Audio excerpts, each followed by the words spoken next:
Chers frères et sœurs, nous célébrons aujourd'hui le joyau, la perle précieuse de ce temps de l'Avent, qui est l'Immaculée Conception de la Vierge Marie, c'est-à-dire le fait que Marie a été conçue sans péché dans le sein de sa mère Anne. Cette fête est célébrée depuis plus de 1000 ans, mais ce n'est qu'au milieu du XIXe siècle que l'Église l'a proclamée comme dogme de foi. Car pendant beaucoup de temps, pendant des siècles, il y a eu des discussions théologiques entre ceux qui croyaient et ceux qui ne croyaient pas. Même des saints comme Saint Bernard et Saint Thomas d'Aquin, ils avaient des divergences par rapport à ce sujet. Et on peut se demander, mais pourquoi? Quelle était la difficulté pour accepter l'Immaculée Conception de Marie? On va faire un tout petit peu de théologie pour comprendre aussi notre foi. En fait, le problème c'est que nous croyons que l'unique sauveur c'est Jésus-Christ et que tous les hommes et toutes les femmes ont besoin d'être sauvés par lui, y compris la Vierge Marie, c'est vrai. Or, il y avait un problème parce que si on affirmait que Marie était née sans péché, il semblerait qu'elle n'avait pas besoin d'être sauvée de quoi que ce soit. Et d'un autre côté, ceux qui défendaient cette fête disaient que ce n'était pas possible que la mère du Fils de Dieu soit contaminée par le péché, fût-ce le péché originel. Mais grâce à Dieu, l'Esprit Saint qui accompagne l'Église l'a éclairé aussi sur ce point-là. Parce qu'en effet, Marie, comme nous tous, a besoin d'être sauvée par son Fils. Mais il y a deux façons de sauver quelqu'un. Parce que le péché originel est une maladie. Du coup, on peut prendre cette image pour comprendre que nous pouvons être sauvés d'une maladie de deux façons. En guérissant ou en préservant. Alors nous comprenons que nous tous, toi et moi, nous avons été sauvés parce que Dieu vient nous guérir de cette lèpre qu'est le péché. Tandis que Marie a été préservée en vue des mérites de la mort et de la résurrection de son Fils. Elle a été préservée de toute tâche de péché, originel ou personnel. Et cela depuis sa conception. En étant conçue sans péché, Marie est la première sauvée. Et cela, mes frères, est une bonne nouvelle pour nous tous aujourd'hui.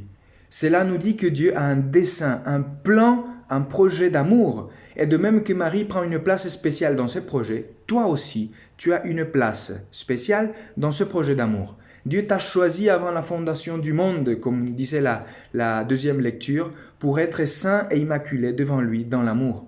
Dieu a voulu que ta vie, ton histoire, tout entière, tes journées, soient une louange à sa gloire, pour que les autres, en voyant l'action de Dieu dans ta vie, en voyant comme Dieu t'a sauvé du péché et de l'enfer, ils puissent croire qu'il y a une espérance, qu'il y a vraiment une sortie de secours, que le mal dans le monde, la division entre les hommes, la tristesse, la peur, la mort en dernier mot, n'a pas justement le dernier mot.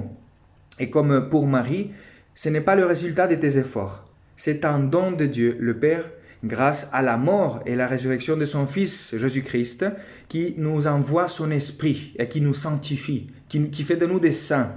Si nous ne sommes pas immaculés depuis le ventre de notre mère, Dieu nous a donné un autre utérus, où nous pouvons renaître, qui est l'utérus de notre mère Église. Parce que par les eaux limpides du baptême, elle nous fait renaître saints et immaculés. C'est-à-dire que si nous nous convertissons, alors nous permettons que les eaux du baptême nous lavent pour que nous devenions toujours plus semblables à Dieu. Si tu laisses la nature divine prendre toujours plus de place à l'intérieur de toi, alors tu seras de plus en plus libre pour dire oui au projet de Dieu. Alors tu auras toujours plus de miséricorde envers les autres, parce que tu les regarderas avec le même regard de Dieu. Je ne sais pas si maintenant vous voyez, mes frères, pourquoi Marie est appelée la nouvelle Ève, qui a écrasé le serpent. Le serpent avait trompé Ève, nous dit la première lecture, en mettant le doute sur l'amour et les paroles de Dieu. Et parmi les venins qu'il a inoculés en nous, dans ce monde, il y a un venin qui nous dit que nous devons tous être égaux, que tout privilège est forcément un signe d'injustice. Le deuxième venin, c'est le fait de penser que si je vis dans la grâce et la volonté de Dieu, je ne suis pas vraiment libre.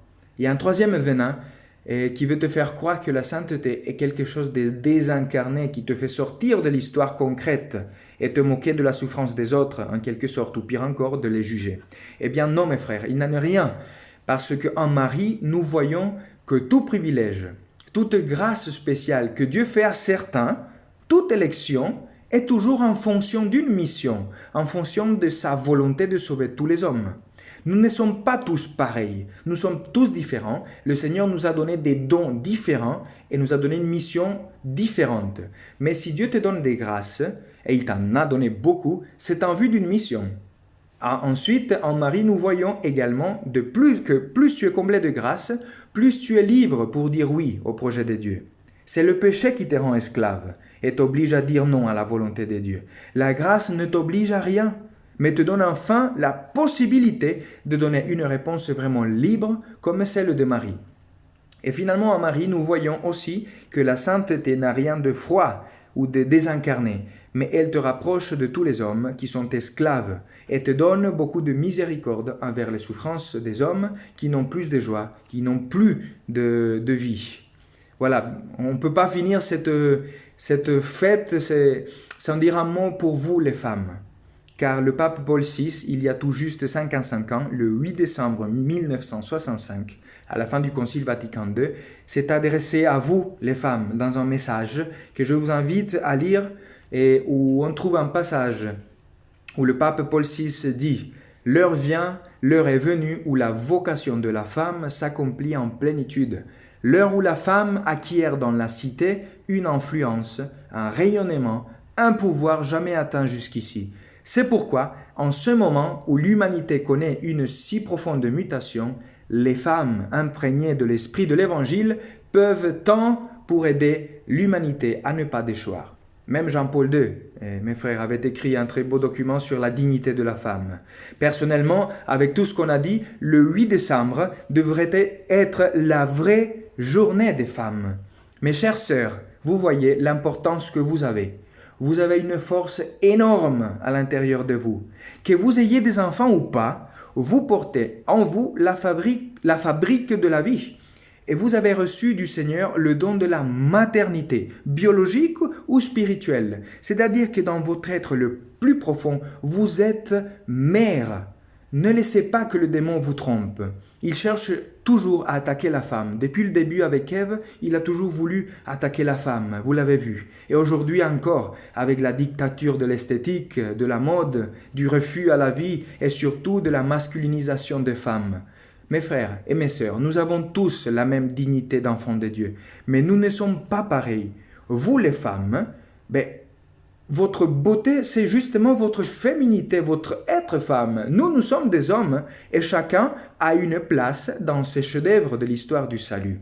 Vous pouvez vous laisser mordre ou empoisonner, ou vous pouvez écraser la tête de ces serpents à l'aide et à l'image de Marie.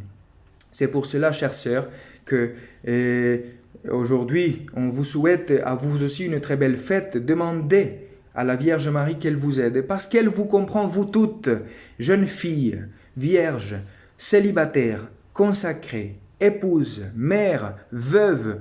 La Vierge Marie vous comprend, vous toutes.